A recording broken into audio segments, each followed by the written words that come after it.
Hey, house community, and welcome back to House Arrest. I want to start tonight's episode off with a story.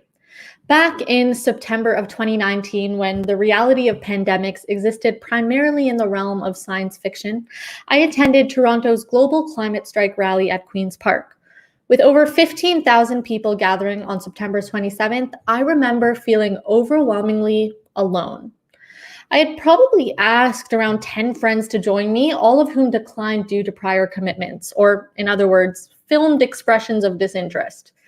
Instead, I made my way downtown with my mom, who's always up for any adventure. Thanks, Mom. And we emerged out of the throng of people at Queen's Park Station, swamped by signs which read, "Don't be a fossil fool," and "It's so bad even introverts are here." As I snaked my way through the crowds, we saw children and parents and teachers and students and seniors, and I saw one single kippah. In the weeks leading up to the strike, I asked multiple observant Jewish friends of mine to join me. Their first reactions involved timid laughter and darting eyes. "Who's Greta? I've never heard of Fridays for Future." And as I patiently laid out the reasons for them to join me at the strike, their eyes sort of glazed over. And rejection after rejection from my closest friend group was starting to get me down. I turned to Facebook and I saw my university peers sharing, lamenting, and pleading for Toronto community to show up. And what I wanted to know then was, where are the Jews? I knew one had too much schoolwork to do, one was busy running errands, one didn't really think they could make it in the end, but really what I knew was that this cause just didn't seem to matter enough to them. It's far from the truth that I'm doing everything in my power to restore the environment or that I know everything, but what I do care to understand is why so many of us simply don't seem to be caring very much at all. Why is this not a pressing issue for the majority of our local Jewish community? Tonight, we have the privilege of learning from Annamie Paul, a woman who has devoted her life to the educating and reforming of our current situation to ensure a sustainable Canadian and global future. Now, when I made the ask to Annamie, I crossed my fingers as the email whooshed out of my outbox. What are the chances that the, at that time, potential leader of the Green Party would come to chat with me or to our young professional Jewish audience? She must certainly be too busy with bigger picture things. A couple weeks went by and I opened my inbox one day to find a message saying that Annamie would join us. And looking back, I'm actually not that surprised. In doing research for this show, I was struck by Annamie's realness in interviews. The political nature of so much politics, saying the right thing in the right time at the right place, which often results in these vague and confusing public statements, none of that was apparent in Annamie's words. She is authentic and she does what she says she'll do, part of that being talking to everyday Canadians just like me. So without further ado, I'd like to welcome the new leader of the Green Party, Annamie Paul, onto House Arrest. Welcome, Annamie. Hi, that was nice. Nice introduction. Thanks so much. Thanks for being here. We're excited to have you. I'm excited to be here. This is really nice. And that was very interesting, your remarks. I was there. Yeah. I was there. I don't know if you saw me in the crowd. I had on this this thing we call a pod man, which a friend of mine in Colombia who ran for the Green Party and won wore. So it was this harness, and above, above my head, there was this huge circle that said, "I am your candidate." And it points down, and there's an arrow pointing down at you.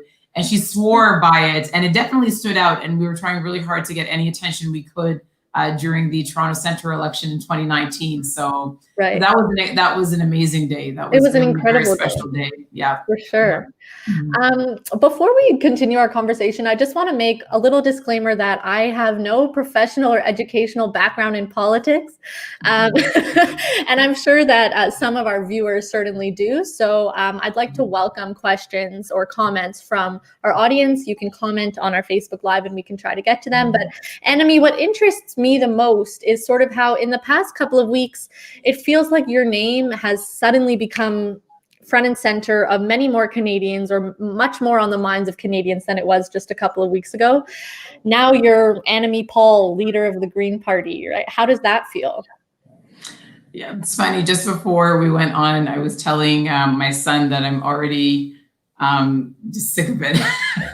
Not being leader of the Green Party, but just, I don't actually read any of the media. I stay off of social media. I don't read any of the press unless there's something that someone says you really should read this particular thing. But in general, I think it's going to be much better for me not to read it. I do that with my fans too. Yeah.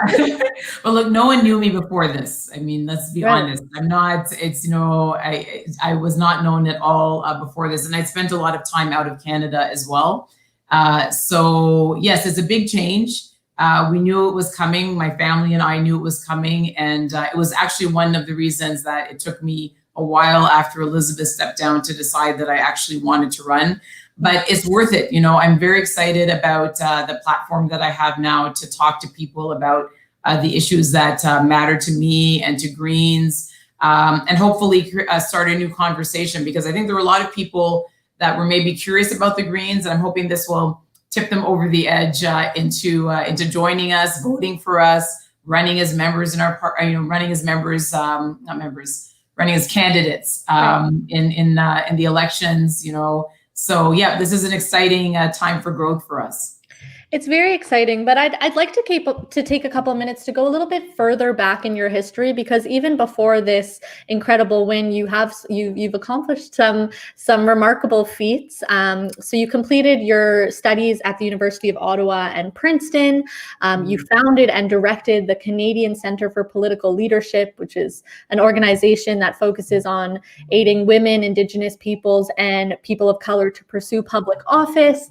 You're the co-founder of the Barcelona International Public Policy Hub, this social enterprise co-working space, and you were the co-creator of the 1834 Fellowship, training young Black Canadian policy leaders. If that's not enough, you speak 4 languages.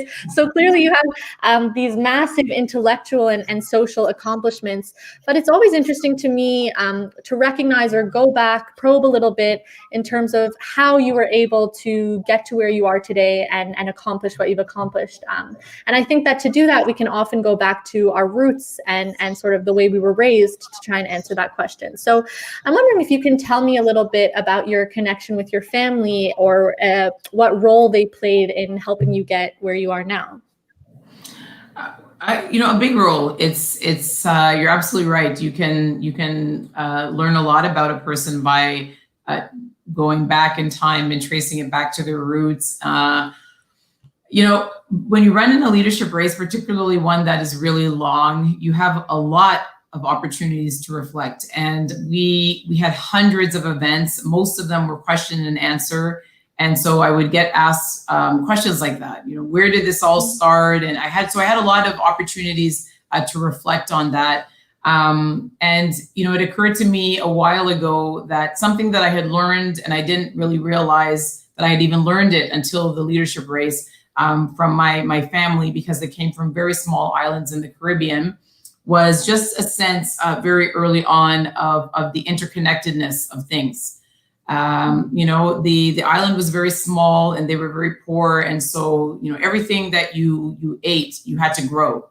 And so you became very aware of the seasons and the cycles of the seasons and how dependent you were on the natural world, and that you weren't separate from it. So that was one thing. And then the other thing about the interconnectedness is that coming from tiny, my mother's island has an official census population of about 11,000 people. Wow. So this is a very small island, and you learn that you are connected to every single other person on that island. You all have to count on each other, rely on each other. You're very interdependent if you want to get anything done at all. And so that's something that I guess I had always I had learned, and it had become something intuitive. And that's where I think you can see that thread through all the things that I do. It's really about trying to create positive change through collective action, through an understanding that positive change happens when people work together to achieve it. And in terms of the climate and the environment, the interconnectedness and our reliance on the natural world and our sense that we're not apart from it. So yeah, my mom, my grandma, my father, their experiences, the way that they raised me, definitely a very big part of who I am and why I'm doing the things I do. Mm-hmm. I know that one of the Green Party's attributes is daring, and I read that you were able to embody this attribute because of your matrilineal strength and daring that you sort of saw and from your mother and your grandmother immigrating to Canada and whatnot. What role do you think family plays in the dream of a future sustainable Canada? Like, how are you embodying this daring attribute in yourself and in your party that you've learned from your family into our future?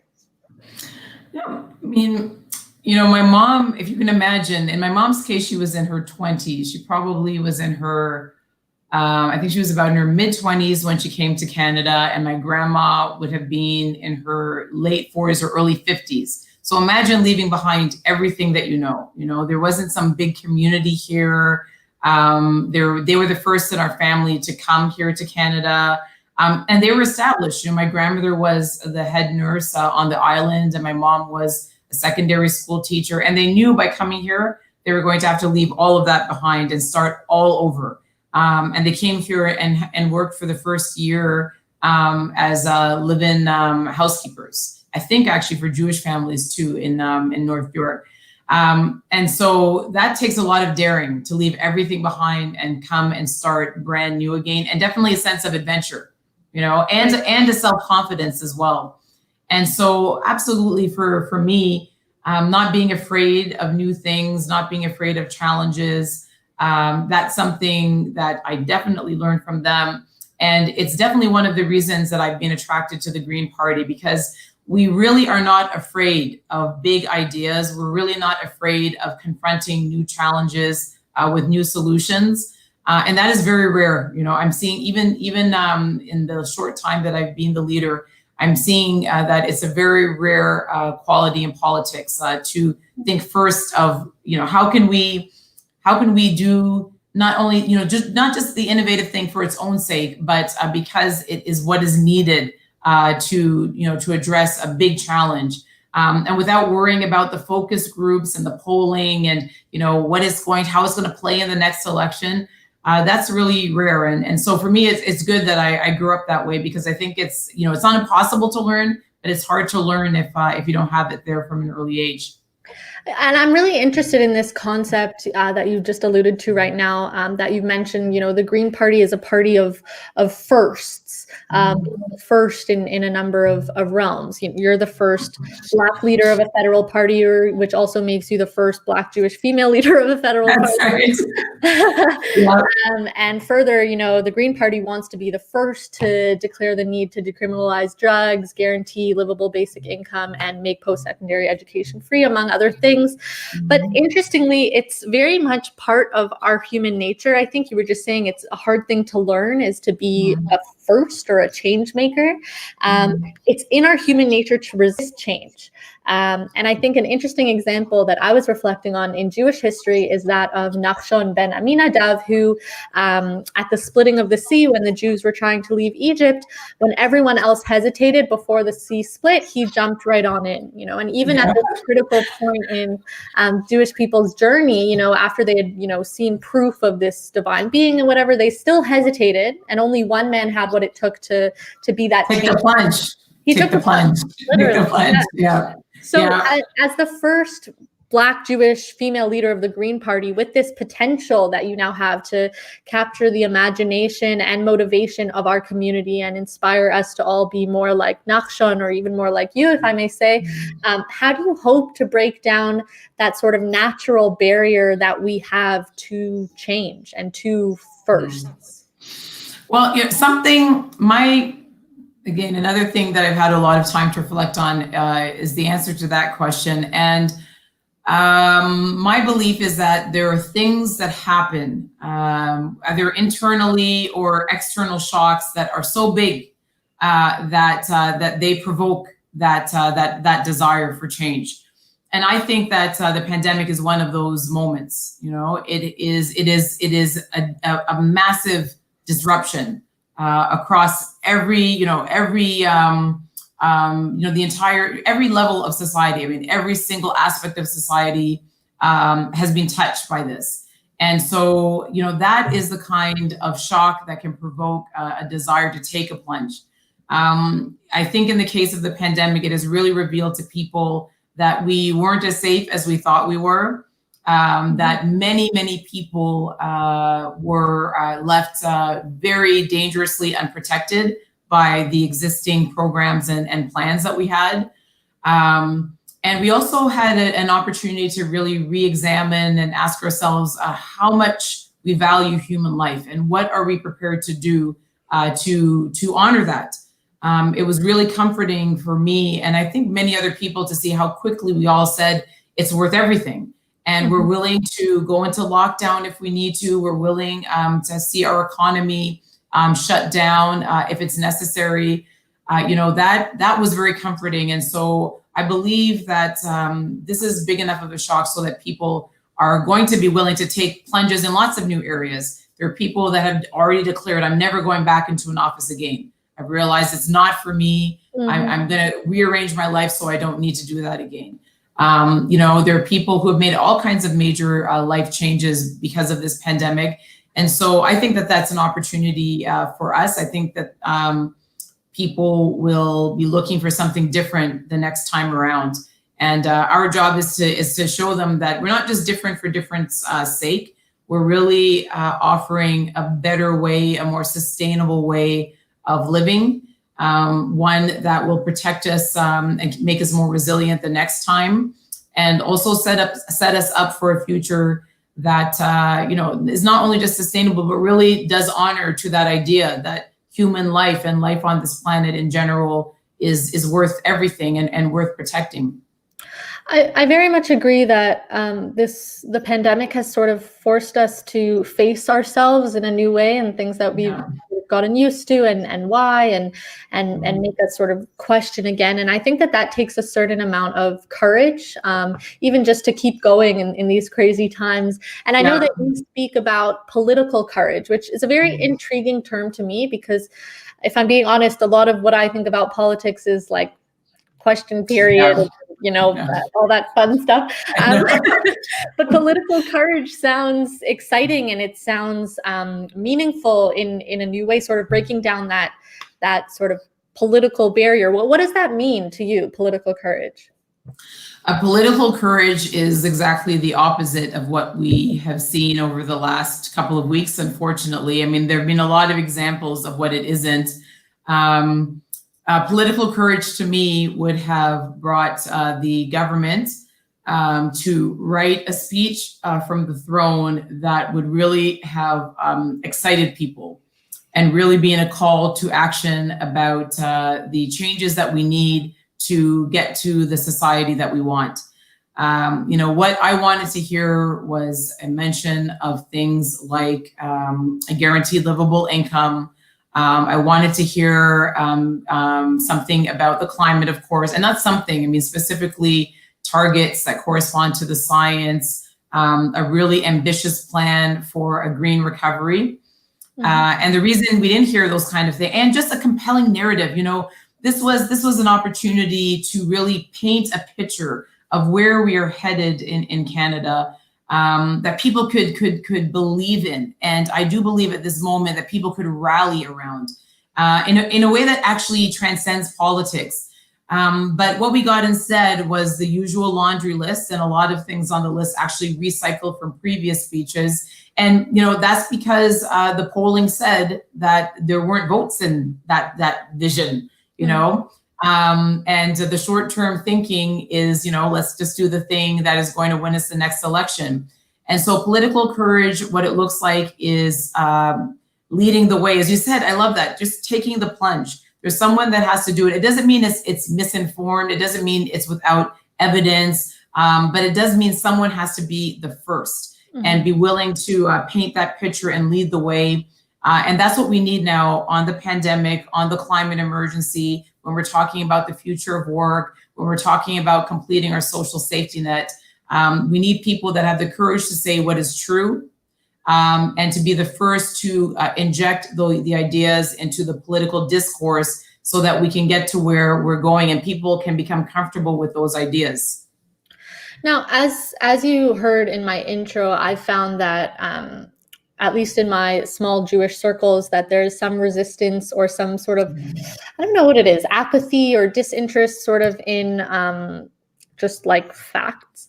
So considering that, why, like, what? Your friends, you said? Maybe your friends know that you think they're they know, trust me. They know. They know. And let's talk in a week and tell me if you have any friends left. Yeah, I'll call you for some backup. Yeah. So here, like on a platform like this, with a young professional Jewish community listening, what message do you want to send? What do we need to know now? And why is that something that the Green Party can and is trying to address? What everyone should know is that there is a better way. You know, we've been told for some time now, because it is a vote getter. It's a vote getter to encourage people to think small, only think about themselves, to micro target. You know, and that is, you know, you don't need to paint a big picture and attract everyone. You only need to attract your little segment. And so we've just kept shrinking and shrinking our dreams for our communities, you know, and our small communities and community writ large. And I just want to say there is more. Our best years are not behind us. You know, we still have everything that it takes to do extraordinary things together. We need to believe, and again, this does not mean suspending all evidence, you know, all proof. It just means starting from the premise that it is possible. And again, you know, I'm a lawyer. I'm a policy analyst. You know, this is one of the reasons that I have those degrees is because it kind of gives you a bit of an inoculation against people who want to say you're just a dreamer and an idealist with no solid foundation. You know, like I love numbers. Yeah, well, I love numbers. I love data. You know, I love those things. Those things are my friends. And those things actually tell me that there is so much more that is possible. You know, they don't actually contradict what I'm saying. So I wanted to first tell the viewers that, and then tell them in terms of the Green Party that there is a place for you there. You know, I want you to come and use your talent and your energy to help me build something extraordinary along with our members, to offer people in Canada another option, you know, to help to bring voices to politics that wouldn't have brought us to the brink of a snap election in a pandemic, the way that we did, you know, that we almost were in today. And yes, I mean, you know, I just say, let's build it together, and you can contact me, and I'd love to see more Jewish people volunteering, running as candidates, serving as senior staffers, all of those good things within our party.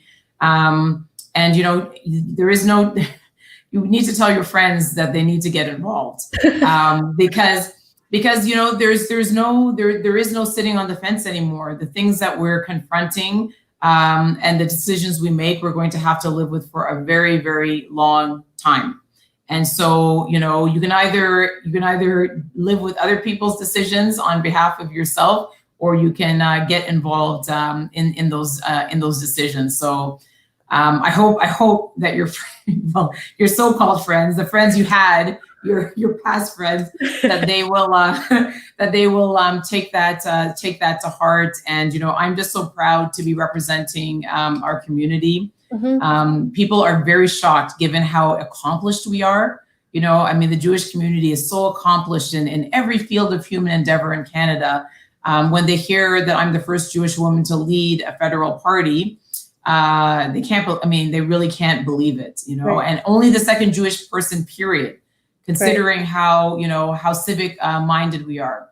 So, you know, politics is not something for other people. It's for our community. We need to get fully involved with it. And definitely our party, and I as leader of it, I really want your talent and your energy.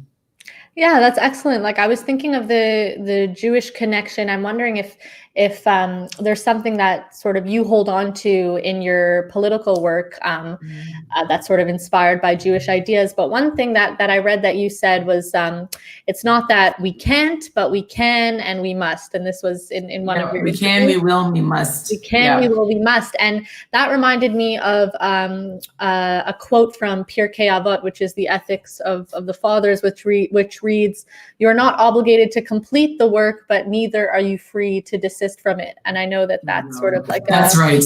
Yeah, that's like a big pillar in Jewish thought. Yes. And I think one that we can definitely. Absolutely. Absolutely. That really just says it perfectly. I mean, sometimes I just say, what is the alternative? You know, we can throw our hands up in despair, or we can just get to work and do our part. And it's true, the work is never complete. The work is never complete. We are always going to be working towards, perfecting our society, making it more just, more sustainable, and then things will shift, and we're going to need to work on it again. So it's always going to be a work in progress, but we need people in each generation to do that work. And this is not, I would say to everyone else, everyone listening, there's a lot of good news. I mean, we have everything it takes to have to look back 50 years from now and be very happy with what we've accomplished, and to be very safe and secure. I mean, there is still the opportunity for all of that, but it is going to take something different than what we're doing now. But I'm excited by it. Again, this is not like a sad story that we have to tell. It's a really good news story about a brighter future for all of us. So, but we do need help. Oh. Unstable internet connection. Annamie, there you are. Oh, it seems was that on my end or yours? Hard to say, but anyway, we're both here, so it's yeah, it's on there. So yes, I was just saying that we can definitely do this, but we certainly need help. I mean, the next time you go to a rally or a march, I expect some of your friends to be with you. Yes, me too. You heard it here. I mean, first. Jewish guilt, right? I will say this. I will be very disappointed if you don't come the next time. Yes. I feel like that's it. I feel like that's the secret weapon. You were asking how we're going to get it done. Guilt. So, Annamie, before we say goodnight, we actually have a question that I certainly do not know the answer to, so I will turn it to you. This is from Ellie. He asks, basic income and real action on climate change are clearly the main facets of the Green platform. How important does Annamie see drug decriminalization, though?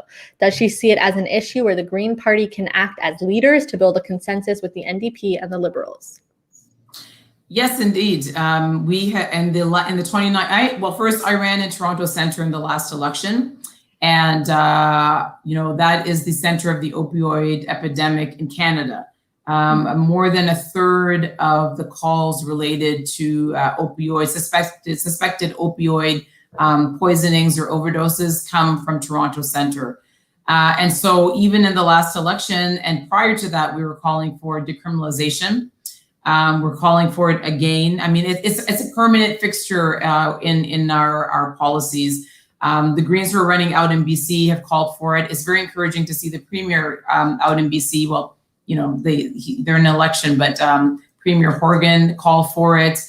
The Association of Chiefs of Police have called for not arresting people, of small quantities of illicit drugs. So I do believe that there is a movement towards decriminalization more than anything, because it absolutely is essential to save lives. And we say even more. We say that we need to create a safe supply that can be administered by health professionals to prevent the overdoses and the poisoning. So this is definitely something where we're leading the way. The NDP and the Liberals are not there, but there is a growing consensus amongst the people that have to deal with the fallout of the opioid epidemic, that this is the way to go. And more, we do have institutions that are supporting that. So yes, that is definitely high on our agenda in terms of things that we're advocating for and trying to build a cross-party consensus around.